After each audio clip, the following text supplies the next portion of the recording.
जज साहब अपनी ही माँ को वृद्धाश्रम छोड़ आए। आश्रम में माँ का ध्यान रख सके इसलिए वहां के चौकीदार से दोस्ती कर ली थी और उसे कुछ पैसे भी दे दिए थे।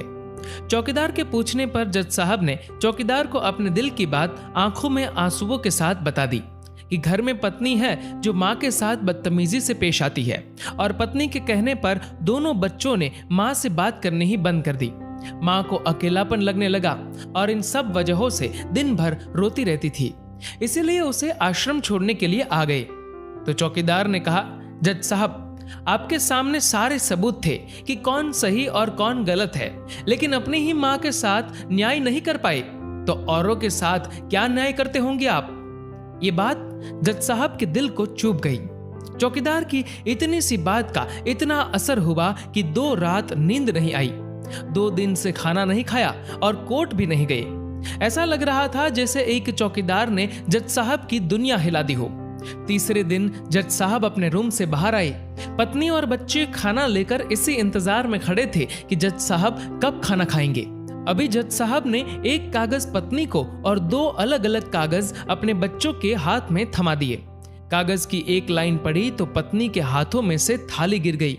उस पर लिखा था कि मैं तुम्हें तलाक दे रहा हूं, और बच्चों से कहा, आज से मेरी सारी प्रॉपर्टी आप दोनों की, मुझे कुछ नहीं चाहिए।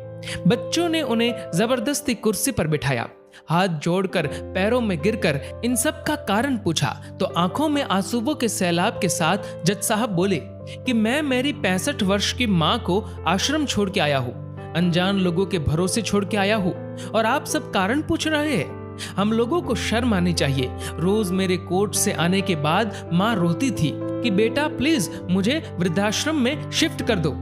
आप में से किसी ने भी माँ से सीधे मुंह बात नहीं की और ये भी भूल गए कि जिस जज को आज पूरा शहर सलाम करता है उसी जज को बनाने में उस माँ का कितना बड़ा रोल है। कभी दूसरों के घरों में काम करने जाती तब भी मुझे अकेला ना छोड़ती थी। ऐसी भगवान समान माँ को मैंने आश्रम में छोड़ दिया, और वो भी ऐसे लोगों के भरोसे जिन्हें ये तक नहीं पता कि माँ को क्या बीमारियां है। खुद को कोसते हुए जज साहब कहते हैं, दूसरों पर फैसले सुनाने वाला आज मैं खुद हार गया। मैं जज नहीं बल्कि गुनहगार हूँ, और मैंने जो गुनाह किया है वो शायद कानून तो माफ कर देगा, लेकिन ईश्वर के कोर्ट में वो कभी माफ नहीं होगा। ये कहते हुए जज साहब बोले कि अब मैं अपने पापों का प्रायश्चित करने जा रहा हूँ।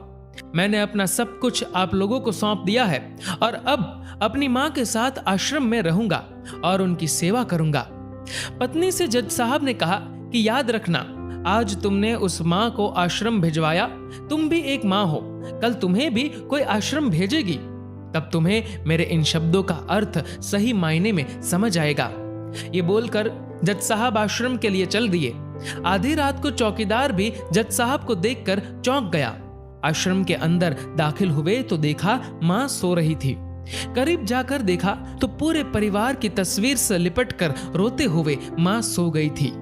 आश्रम का प्रशासन भी जाग गया क्योंकि पीछे पीछे पत्नी और बच्चे भी आ गए थे। उन्हें यह एहसास हो गया था कि उन्होंने क्या पाप किया है। तभी आश्रम की एक कर्मचारी बोली, हम इन्हें आपको नहीं सौंप सकते, क्या पता कल आप इन्हें मार दो तो। ये सुनते ही जज साहब की पत्नी को दिल में बहुत दर्द हुआ।